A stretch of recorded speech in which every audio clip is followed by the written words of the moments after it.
If there is an attention to the intention, that is where we can experience gratitude. When you speak of awareness, the attention shifting inwards is the start of your awareness process. A lot of clarity comes, and from clarity comes an ability to take action, ability to give voice, ability to take it on, move it on.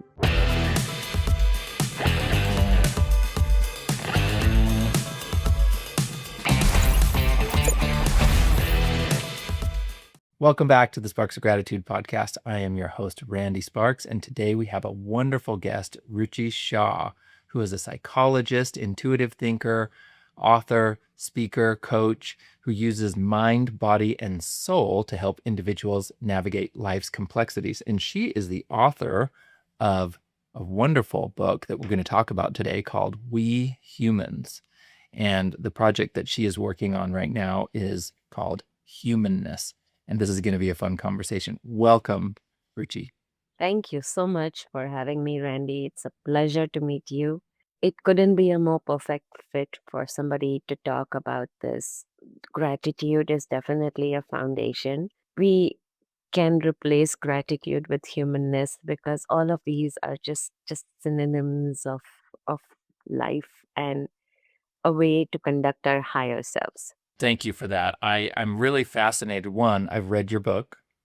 And when I say I've read your book, I think I should be clear and say I've experienced your book, because that is something very different. So maybe I'll go into this, and it'll be fun to talk about this for our listeners. But so it's a beautiful book if you're watching this on YouTube, but it's actually different than any book you might have experienced. So if I open this, it's not a book in the traditional sense. When I open it up, it's got you can see my notes in there, but it's got a booklet in there that describes what is it that we're about to experience and an introduction to this. But then inside we have this. And so this is the book, and it's actually got a series of cards. How many cards are in here? There are 35. 35 cards, which are the chapters of the book. Yes. None of them are in order, but we can take all of these cards out. In fact, this holder for each of these chapters, you can pop out the back of it and it becomes an easel. And this would be a great thing to put on the top of a table or somewhere in your home. And then each day you could have one of these displayed. That is an amazing chapter or lesson that we learn about our humanness. Okay. So I'm going to quote something that you said at the beginning of this book. So you said, "May I start with one question? Why is humaning so difficult? The deep desire to not feel this difficulty is likely the reason that you are here." So tell me about that. I think if I could sum up in my experiences of my experience. So I'm a little subjective, objective, in an observer and an experiencing kind of way. When I was looking at this difficulty that I was experiencing, and at the same time observing it in other people as a coach, in my many years of being a human behavior specialist, if I could sum that up into one question, that is the question that came to my mind. Why is humaning so difficult? We are humans, you know. A flower flowers, a goat goats, and humans, right? But why is humaning so difficult? So that is where the question came up. I felt like it was a good summary of the lingering questions or versions of the questions that we all have and have asked many times, and more now, more often. What are some of the questions that come up most often about the difficulty of being human? Hey there, everyone. Did you know that beyond hosting the Sparks of Gratitude podcast, I am also an estate planning attorney, and I love gratitude, and my law firm is proud to sponsor this video. Since 2010, in my law practice, I have designed and delivered customized peace of mind with sophisticated estate planning made easy. So, whether you need foundational estate planning, including revocable trusts, wills, powers of attorney, and healthcare directives, which is what most people need, or you might need advanced strategies such as irrevocable trust for asset protection or advanced estate tax planning, I am here to guide you every step of the way. Because at the end of the day, your peace of mind is my peace of mind. You can visit randallsparks.com and I can get started helping you plan for the future today. Now back to our podcast. The ones that come to mind are relationship related, for example. The questions that come to mind are frustrations about having the same result in spite of trying different ways. Some of the questions that come about are not being able to cross some invisible line of change that you're desiring in your life. So these are just versions of the questions. We can we can fill in the names with for relationships. It can be parent child, manager employee. It can be friends. It can be spouses. It can be, but still there is this pattern that gets repeated, and nobody desires, both parties, all parties don't desire it, and yet we keep getting tripped over the same pattern. So I guess, again, I feel like summarizing, and it's, us tripping over the same patterns that we don't desire. That would be some of the questions that keep hearing. There are so many versions of it, because as many individual situations, that many versions of the question.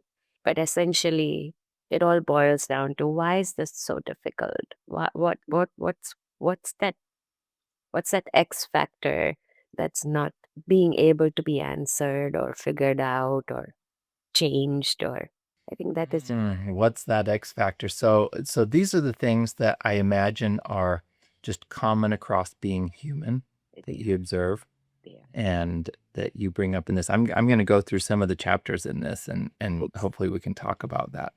A theme in a lot of the books and idea that I'm been studying lately is the idea of letting go, of surrender. Mhm. And you talk about that at the beginning of this, well, I guess the booklet at the beginning of your book, um, this idea of letting go. So you say, may I point out mindsets that easily lead us to humanness? And you say that this book hopes to help humans understand humans one lens at a time. Um, and, a, and then you start each paragraph in this section of the book saying, let go of the idea of being human, for example, or let go of the idea of an immaculate language, or let go of the idea of everything explained in literal logic. So, and then there's more. There's more. Let go of the idea of a full answer here, book. Let go of the idea that you'll be told what to do. So what is the significance of letting go in being human? So going back to what we were talking about, why is humaning so difficult? And it is my understanding that the first starting answer to that is that we have not been taught how to human. Like we don't like we keep saying we don't come with a manual, but there should have been a manual like that, a manual that works. Wouldn't that be nice? Wouldn't that be nice? Especially when we had to do it. So many billions of us are doing it moment to moment, in so many different ways, with the kind of complexities that it brings. So why don't we have a manual? And I speak about that, saying we do get sporadic learning from our parents' life. There are many teachers out there, but there are times when it's not working, and I feel like a modern version of the manual is necessary. So one part of the manual, or one part of the learning, is the unlearning. We have accumulated mindsets, habits, beliefs, perceptions. We can call them whatever name we want to call them, but a way of filtering and a way of seeing that does not serve us anymore. For example, we use words and rely so much on words to explain or navigate humanness. And that's an unlearning that we need to do, because we need to go back to feelings, sensations, the language of the inner reality, which is where humanness is. And words is kind of one of the last, it doesn't really capture the magnificence, it doesn't really capture the complexities. And so that is, for example, one of the let go is the need for immaculate language. We get, you know, the words have started to trip us, and we can unlearn that. We can unlearn our reliance on only words. I love that. You actually have one of the chapters in your book that stood out to me. I pulled out a few of them. Yeah. I've got a few of them here, and one of them talks about that specifically, that stood out to me, and it says that this chapter says we humans chat incessantly inside. Yeah. Um, and then you give a lesson on this. So, are these silent conversations inner voices or inner noise? Mm-hmm. And when uh, I definitely have inner voices and inner noise, but this is the first time that it came this clear to me, where I always think of like that voice in my head, the roommate, Yeah. and how do I identify that I am not my thoughts, Yeah. right? And Yeah. finding identity there. But what I love that you did is you distinguish between inner voice and inner noise. Yeah. Could you talk to us about that? Yes. It's no wonder that you related to this question, because we all do, right? We all have this inner voice, and we all kind of wonder, like, okay, is this, some just call it noise and numb it away, some just call it voice and over listen to it. And there's an understanding of it that we don't have in very clear, simple, daily applicable words. And I think the chapter aims to do that, is for us to understand when is it noise and when it is voice. What I believe is the non-listening to the voice.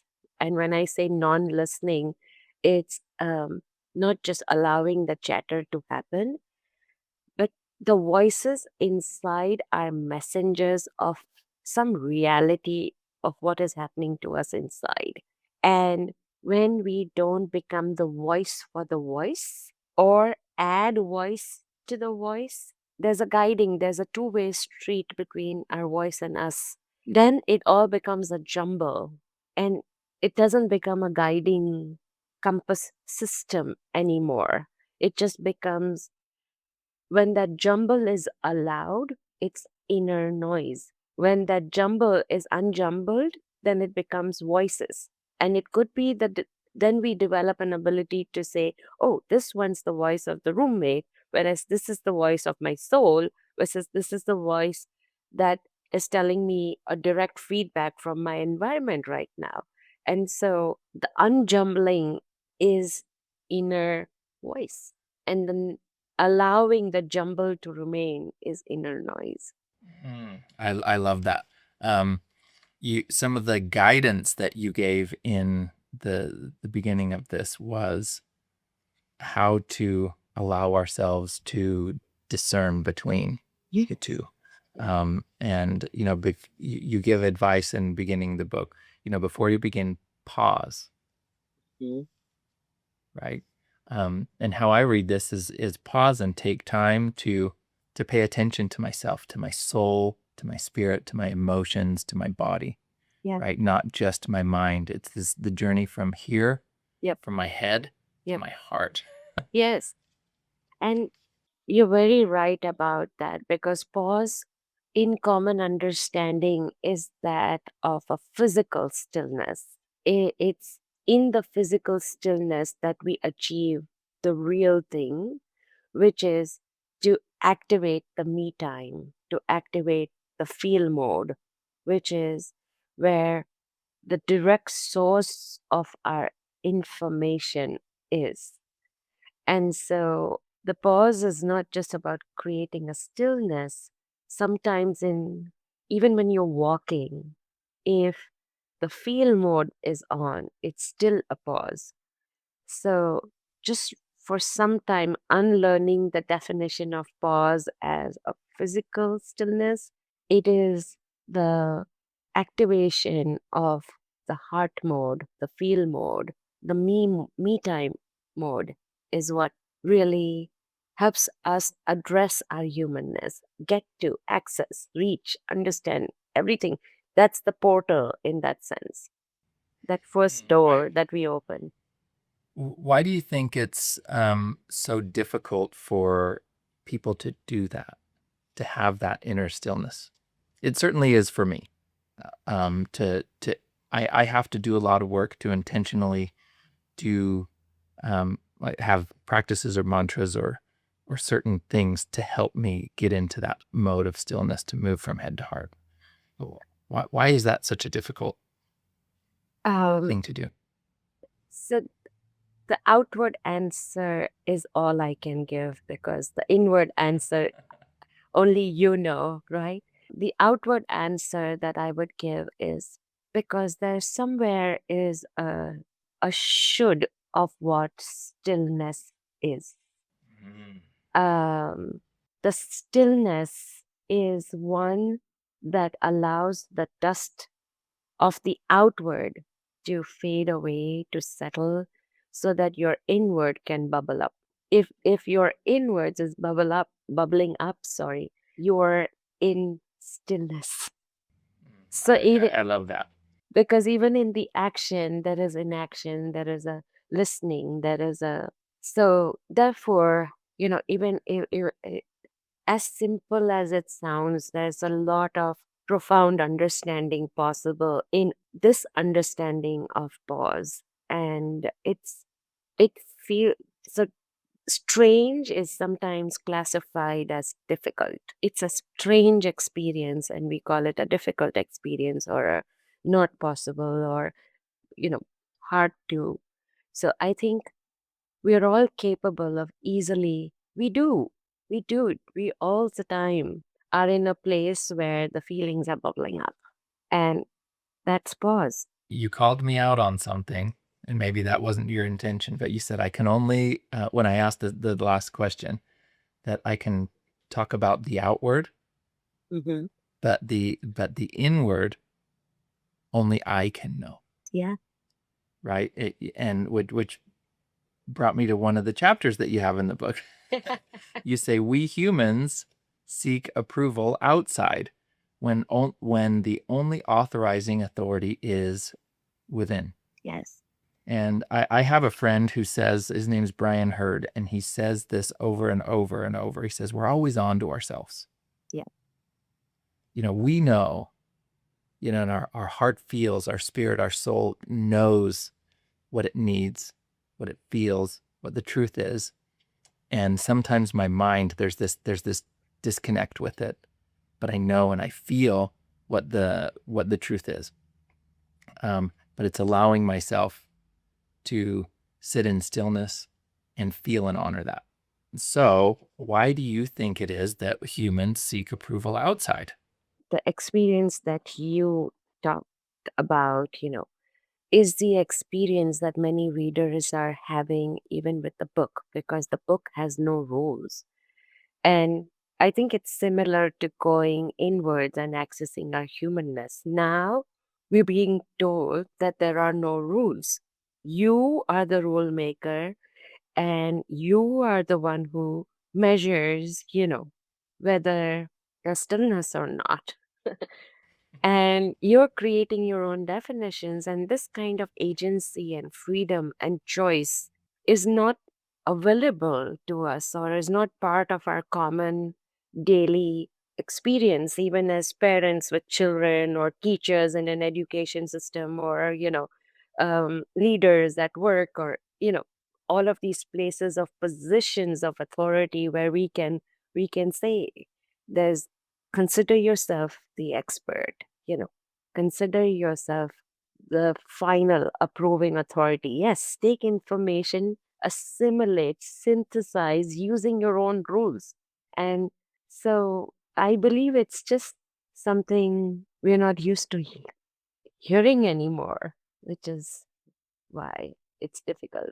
We had a conversation a little earlier about letting go, and even before we started recording, you and I had this conversation about the idea of surrender and letting go. And on this chapter, incidentally, it's chapter 11, which I'll talk about in a minute. But on the idea of allowing others to be experts on us, where there's only one expert, me. I'm the expert of me. At the end of every chapter, you give 3 points Mhm. that are invitations Yes. to the reader when they learn about this concept. And so on this one, you give the invitation to play with this idea. What if I am not the expert on them? And what if they are not the expert on me? You're inviting me to sit with that question. And going further, you say, bring more fun in a conversation. Say, okay, I'm the expert on me. And so this is what I want to choose. Right. So if I can say that to myself going into an interaction or a conversation, or say to someone, this is your third point, I'm not an expert on you. So I will ask and listen to honor whatever you say is true for you. This is a lot of letting go, Yes. a lot of surrender to my assumptions about others, surrender to my need or attachment for others to approve of me, Yes. and to trust what I feel is true of me. Yes. And surrender of the need to control others. And we let go and create a clean slate of what they consider is their inner reality. And therefore, from that expert's place, space of knowing their inner reality, they say, a very simple example is, coming from an Indian family, food is, and I'm sure this is across many cultures, but it's definitely there in ours, feeding, right? So as a mother, I always thought that I needed to keep feeding. So the conversation about when my son was younger is about, have you eaten? Do you want this? Or what do you want? And allowing him to be an expert on his physiology and say, I am not hungry now, and I am hungry now. And there's a whole lot of letting go in that.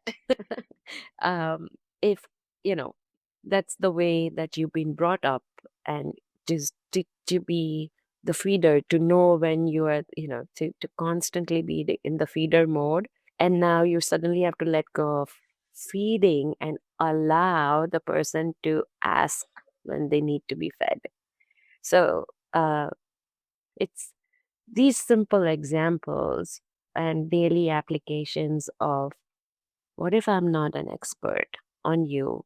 And at the same time, it's very empowering to say, I need sleep right now. I do, you know, it's I'm dragging right now, and I do need to take 10 minutes to just nap.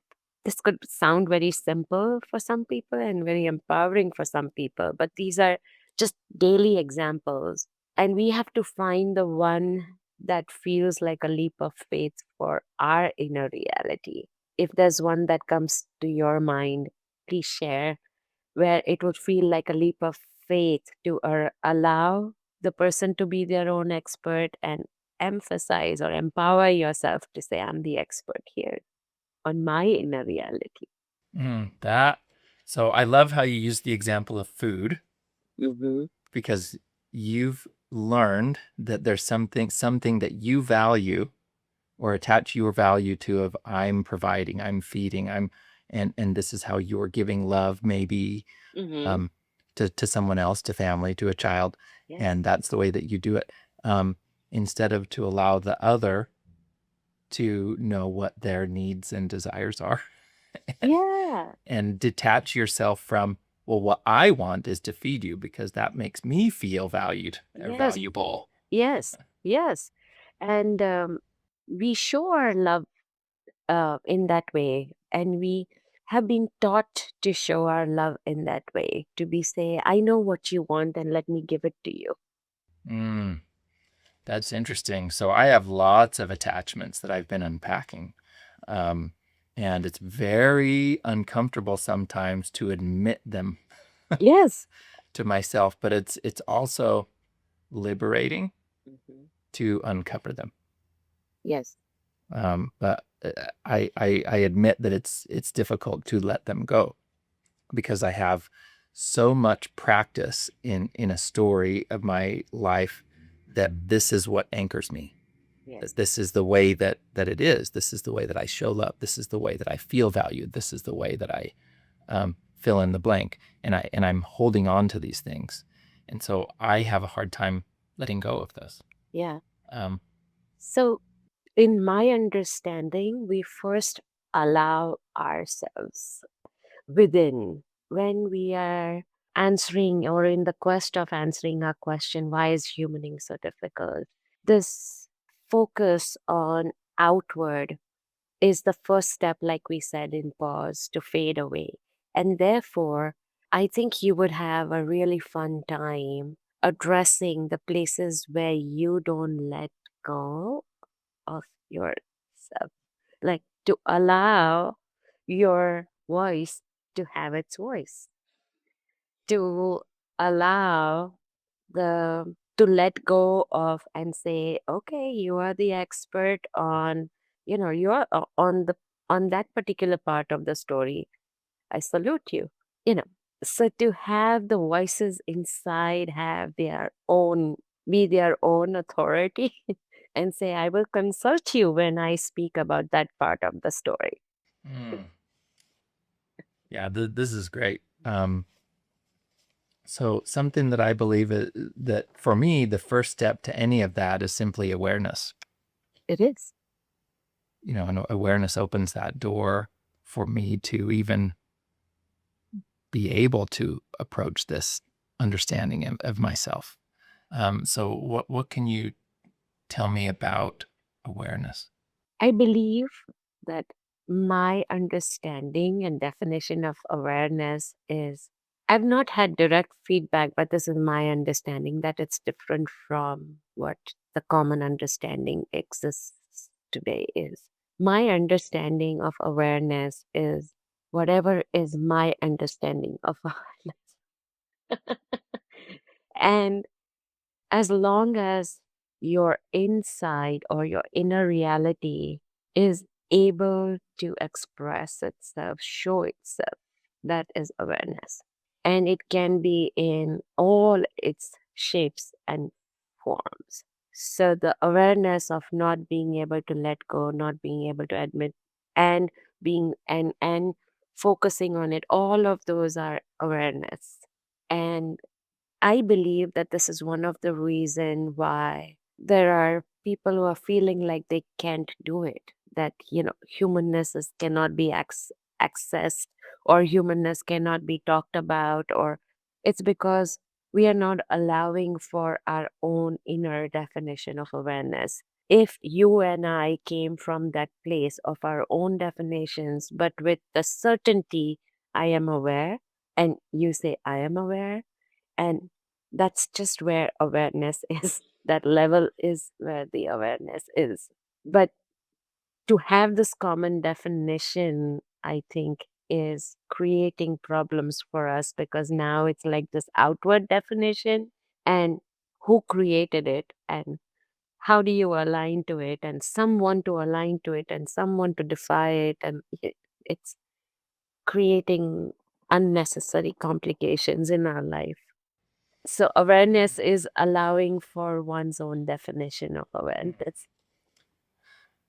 Interesting. I need to think about that. I've been where I've been sitting with awareness has really been in, and maybe this is my definition of it, Oof.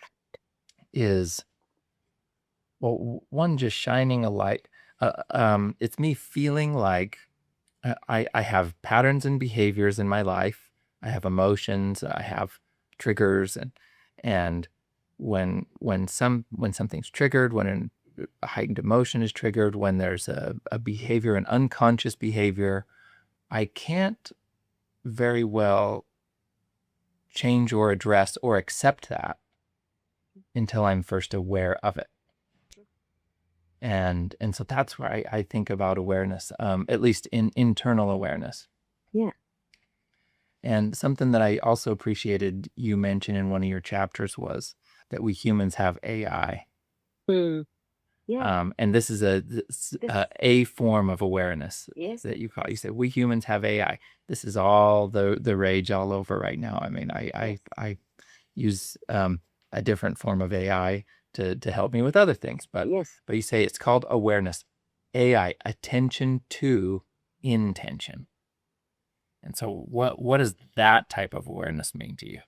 For me, that is where, for example, gratitude stems from. If there is an attention to the intention, that is where we can experience gratitude. If there is an attention to the intention, then the surrender is much more possible. If there's an attention to an intention, then the mending is possible. If there's an attention to intention, then a clarification is possible. So, attention to intention is also it's awareness, and it's but there's a sequence. Without the attention, the intention is not revealed or known or understood or spotlighted, or it's so in that sense, when you speak of awareness, the attention shifting inwards is the start of your awareness process. The difficulty in letting go or accepting or whatever is the experience that you have inside, easy for some places, not non-easy for some places, is then taking the attention to the intention. And when the intention is revealed, a lot of clarity comes, and from clarity comes an ability to take action, ability to give voice, ability to, take it on, move it on. Yes, you said something so beautiful in this. I'll quote you. You said awareness activates our understanding, Hmm. and understanding activates our connection, Yes. and connection activates our aliveness, and aliveness activates our humanness. Yes, So it begins with awareness. it does. And if you break down awareness just into two pieces, then it's the AI, which is it starts with the attention, right? Is the spotlight inwards? Where's the spotlight? I think attention is basically that question, where's the spotlight? Intention is what does it see? And not what do I want to see? What does it see? What does the spotlight reveal? And from what the spotlight reveals is an understanding. We may or may not like it, but it's an understanding. And so it's in this sense, it's amazing that we have surrender and letting go. There's a surrender and a letting go of what is to be is. Mm. Uh, Yeah, we keep coming back to this and the idea of expected outcome. Surrender of our own expected outcomes. Um, the paradox is that then we can be present and enjoy what is. yes, And to me, that's gratitude for what is yes, instead of preemptive disappointment in some future unknown. yes, yes. I did go through a deep experience earlier this year, and what it revealed to me of myself is the lack of gratitude, the lack of surrendering, the lack of forward movement is because of the faulty anchoring into what can be versus what is. What can be was what was driving me, and what is easy to meet. What can be was so big that I felt overwhelmed, and the gap between what is what can be created frustrations, unpleasant emotions, lost my footing, all of those unpleasant emotions that we don't want to experience. That sounds really hard, and I want to dive into that if you're okay with it, Yeah. because I identify with that, um, and I'd like to know for you maybe a little more about that experience and what helped you find presence and acceptance and gratitude instead of anxiety for future what can be. Yeah. So the what can be for me was the vision of humanness.ing, humannessing as a movement, with the book being a piece of it, the coaching being a piece of it, the learnings and the teachings being a piece of it, the foundations and the readiness and the preparation and the hands that are needed to create this big castle of dreams was not was very small, and therefore the gap between how I could easily see the castle, and I wanted the castle, and can the castle please come to me, can the castle just please be, I see it, it's right here. But in the human experience of it created so much dissonance between what is and what I see can be. It is what added the anxiety and the disappointment, the impatience, the frustrations, setbacks that I couldn't handle, at least then. So back to AI, I had to employ all of my AI. I needed like the high version of my AI to really see this and this entire gap and what was easily filling up in the gap instead of hope and disappointment and joy, hope and joy and anticipation and a savor of the journey traveled so far. It was replaced with a lot of unpleasant emotions. And so allowing the crumbling of the castle, you know, and allowing it to become the teeny tiny hut that it feels like right now, just right for the foundation that we have, is what allowed me to reset. So now the foundation and the building on top of it are matched. So now one brick at a time. But it's all ready, the blueprint is there. So it's just about how quickly we can get the bricks in. Hmm. Wow, I think you are definitely not alone in having big dreams and visions and what can be and what I can create, and then imagining this I do all the time, where I feel like, well, where I am and this big massive kind of goal or vision in the future seems so far apart that the anxiety makes it feel impossible. And like, well, I'm just not even going to move because I can't even Yeah. get there, right? I mean, and this is back to the self-talk and the noise and the voices in the head that contribute to my feeling of the magnitude or impossibility of arriving there. Um, Before we started recording, you and I were talking about something, and I remembered who said the quote. It was Carl Rogers Yes. who said, "Now this is my mind, right? I'm trying to have my mind explain something so that my heart hopefully can accept it, Yeah. because my mind knows this." Carl Rogers said that the curious paradox in life is that when I accept myself as I am, Thanks, Jim. then I change, Yep. right? And you just described a little bit of that, of like of saying, well, if I accept what I am, which you said, this foundation and the house on it that is the hut right now, and you accept it for what it is, well, then it begins to grow. Yeah. That definitely is a paradox, because I do have these massive dreams. Um, I have another example of that and how it plays out. It plays out, for example, even in relationships. It could be long term or short term. For me, the experience was that of long term. My husband and I have been married 28 years and we've been together for 4 years before that. So we have a long relation, longitudinal relationship.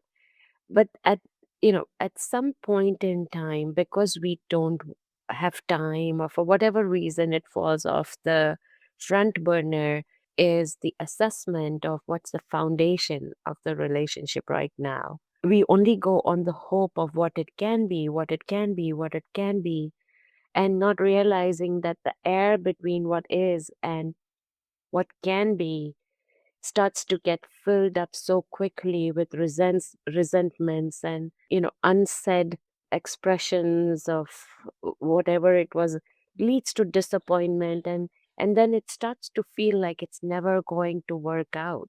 And so I think in relationships also, this gap comes so quickly and so furiously sometimes that we don't even realize that what can be is really what's frustrating us versus what is.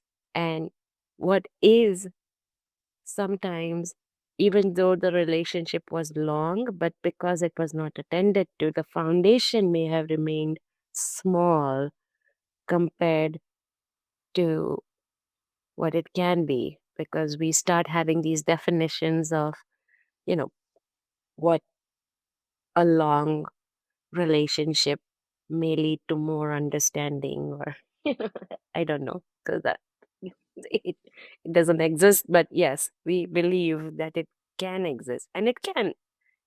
Yes, if the foundation has been, you know, aligned to what can be, then yes, we can have more and more understanding because the foundation is set up for that. So we had to return to some sense of our understanding of, how strong is the foundation. And that really is the age of our relationship. And bringing that to that level allowed us to tune back again with each other in a way that felt impossible. So, Mm. Um, and how do you tune into that? AI. AI now and this is attention to intention, Yes, folks. This isn't ChatGPT. this is human AI. This is human intelligence system that's as quick, as productive as, as our artificial intelligence is, or how we can rely on it. But yes, there's awareness to the intention, awareness, the attention, sorry, to, and bringing the attention, I think, was the first step. And then what are the intentions of, yes, we both intended it to work, but then it revealed a common understanding of the size of the foundation compared to the dream. Ruchi, this is bringing up for me a few things. One, you wouldn't be surprised for me to say that one of the helpful tools to accept that foundation. I mean, my wife and I have been married 21 years, and that is gratitude. Yes, And if I can be grateful for what is yes, instead of disappointment for the gap between what could be, yes, right? And you explain that so beautifully, of that space in that gap of what could be, because I feel and see disappointment and resentment in that. I'm just like, I'm feeling all this awareness and, and guilt, and even kind of laughing at myself of, what are my disappointments in my connection? I mean, I love my wife. I love our relationship. And I'm just saying, oh man, like, yeah, yeah, what am I doing? And so now I got to go back to practice what I preach of, what about that gratitude for what is, the yeah, foundation that we've created together, the appreciation. Does she know that? Does she feel that? How do I express that? How do I internalize that for myself, acknowledge that, yeah, my own AI, yeah, and then how do I express that to her? yeah. And in some ways, the gratitude tradition or the gratitude work that you do is strengthening the foundation, allowing you probably to have less air between, you know. I hope so. Yeah, yeah, and we do lose it, right? It's humanness is a sliding scale, so is gratitude a sliding scale. I said I do believe we can replace humanness with gratitude, and it'll be true. Gratitude is also a sliding scale, right? Sometimes we forget to be grateful, and sometimes we are fully grateful, and it's the moments and the days and the years and the work in between. is a sliding scale. And but yet the scale exists, and that scale brings a certain strength to the foundation. Yes, it is for the two of you to assess from a place of your inner realities of what the dream is and where the foundation is, and how close they are. But if that space is allowed, it's likely to be filled up with disappointment, or you know flavors of, if not spice level 8 of those flavors. Oh, I love this. We're moving on. I don't want this conversation to end because there's so many chapters in here. I do want to highlight more of your book for people, and um, my invitation to people is to look it up. You can get it on Ruchi's website, humanness.ing, or on Amazon. You can find the book, and the book is called We Humans, and it's so fun. I mean, I've pulled out a bunch of cards to kind of go over, and each card is a chapter. So one thing I said I would mention is that every one of the chapters in this book, this is breaking all the rules, where there's not sequential chapters, but every chapter is chapter 11. Why is that? So I want to remain, there was somebody who pointed out to me that chapter 11 refers to bankruptcy. So that is not what this chapter 11 is. But as I was writing the chapters, I kept numbering them. And chapter 11 is really when I understood that the topics are not connected. There is no sequence. There is way more freedom to the numbering of the chapters added no value, is all I can say. And letting the chapters remain at just one number allowed it to be used in ways that suit or fit or meet the need of any individual situation, which was the goal of the book. Which I love and appreciate. And I love how I can just take one and just contemplate for the day one of these chapters. You make it so concise and clear and identifiable. Um, one of the things that I struggle with quite often is the struggle with who am I, which is one of these chapters. And so this, when I flipped through them, this one stood out to me. Um, of is identity crisis a pain or an opportunity? And why do we continue as humans listening to the voices inside and keep asking this question to us of who am I? So, what do you teach about this idea of who am I? May I ask what it brought you? Because I think therein is the answer. Oh, now you're making me answer it, Ruchi. I wanted you to give all the good stuff. I wish, but I think that Yes, I'm happy to. therein is the answer.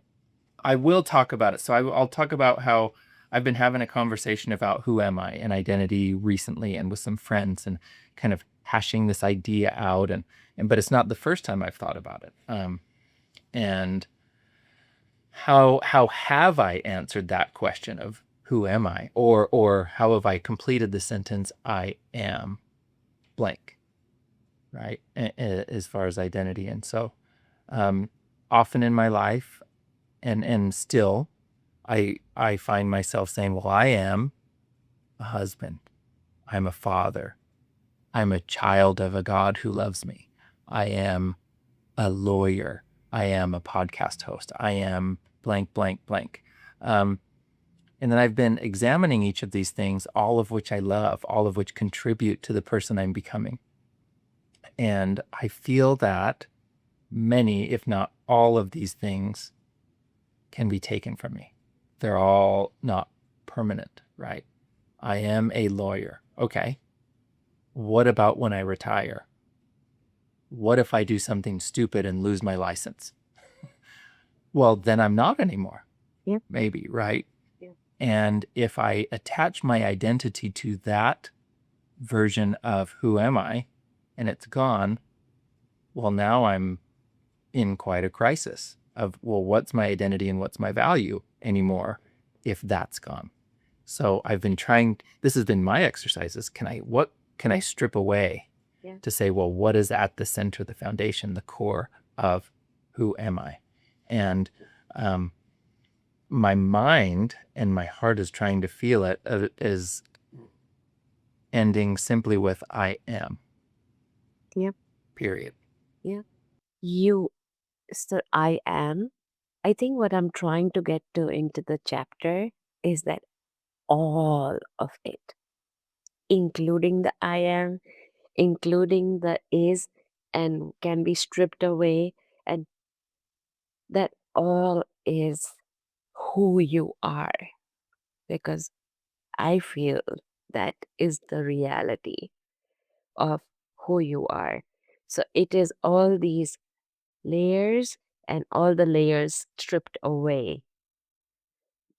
The process of adding layers and the process of stripping away the layers, and this entire circle that gets created between you, I am, to blah, blah, blah, blah, blah, blah, layers, to removing layers, I am.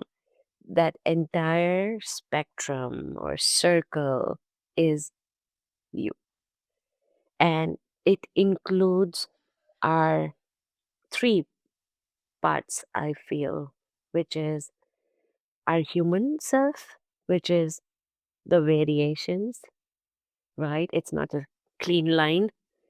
It includes our improper self also, because those are part of that definition of the, and then it also includes our higher self abilities, which, and so along with the circle that starts with I am and all the waves in between that strip away, first get added, then get stripped away and land at I am. That is us.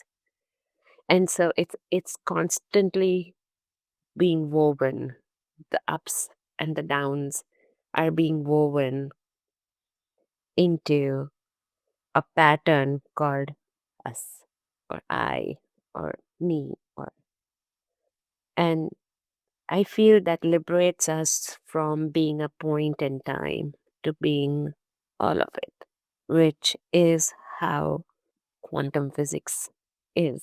You know, it's only at the observation time that you are a lawyer or you did something stupid and you're lost. And so those are just um, Schrodinger's cat in that sense, is that it's a point of observation. However, who you are is this entire weave.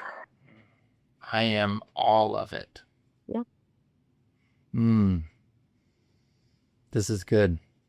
I like this conversation because I feel like I have this tendency to want a clear answer and definition of, um, but accepting that broader.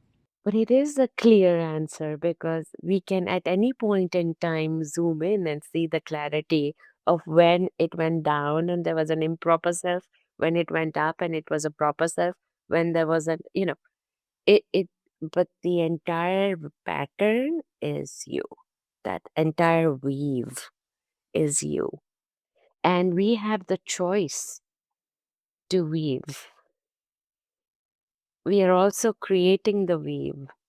And so that's some part of the chapter is who am I is a starting point also, because we have the option to make it like a start here of a different pattern or a different weave, and then that jumble is us. So we don't lose our sense of who we were.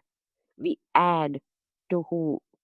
Ooh, I like that. You say life's changes have brought you to who I am several times. Mhm. Do you want to list all of those times just to see how many times you've answered that question? Right. So Yeah. every time I zoom in, this is what I hear is every time I zoom in, I'm Yes. seeing this Yes. moment. but every time I've asked that question, it's when I'm zooming in. Yes. And And it so can be uncomfortable not to have a complete answer to who am I.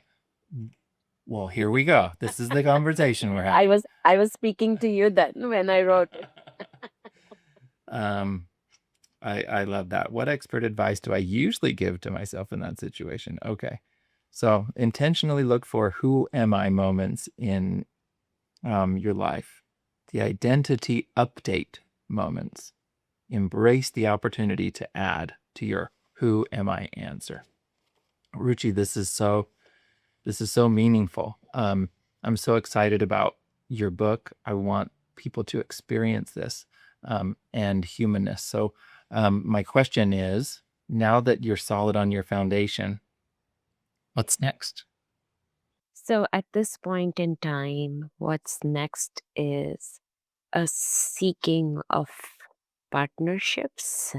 And an example of that is our conversation today is what is possible with the book and what is possible of the value that it brings. And we had so many different conversations today, and they still kind of rolled into each other.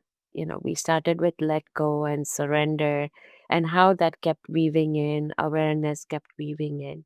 The book offers the possibility of all those questions within one. And as a singular person, you know, I believe that the time for we humans or humannessing at this point in time is to find partnerships or people or I don't know what it looks like, but things that help leverage it and to broader platforms and broader reach. And so that is kind of just the work or the path that I'm following is where and who can help me move this forward to where it can land in the hands of people who would benefit from this. That's year now. The next set of brick building in the path of humanness. Well, good. Well, for my part, I endorse this book. I advocate. I'm going to get more copies of this, and I'm going to give them as gifts because I want more people to experience this. And I thank you so much, Ruchi, Thank you for so your much, time, Randy.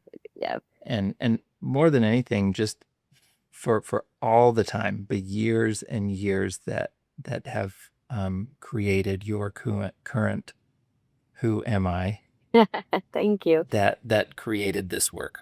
Yes, and I'm deeply grateful for the platform that you offered um, to be able to talk about this, to be able to bring to life an experience of what the book is. So thank you for taking the time to read it, to bring it up, to add your individual questions and flavors and observations to it. And I think that is the best gift that we can give other people is to say, this is how I do it, this is how you do it, and this is how it's possible. So thank you.